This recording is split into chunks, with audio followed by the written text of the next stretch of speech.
que se vai a organizar en Soulicín, a iniciativa dos veciños de Soulicín e con a colaboración, hasta onde sea posible, del Concello.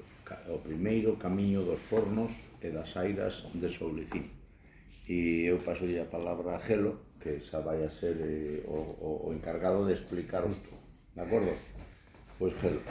Bueno, pues estamos aquí hoy presentando el primer camiño dos fornos e das airas de Soulicín, que surxiu un pouco por unha rede etnográfica que vamos a empezar a explicar, que a rede etnográfica naceu pola necesidade de nomear lugares, de manter tradicións e memoria.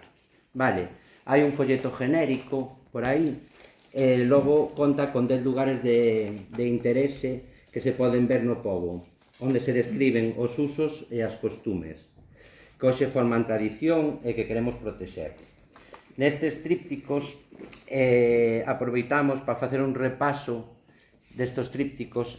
Vamos a empezar polo Caborco de Navedo, que aí temos unha fervenza. Vale? Nesa fervenza que se pode disfrutar, cando máis se pode disfrutar é no outono, no inverno preferiblemente, onde hai máis abundancia de auga. Vale. Logo, se seguimos ese camiño, que é un camiño que vai á entrada ao pobo, logo podemos disfrutar da Ceña, que se encontra entre Vilariño e Soulicín, un lugar que está rodeado de misterio, pero é un dos elementos etnográficos quizáis máis representativos do rural galego. Vale.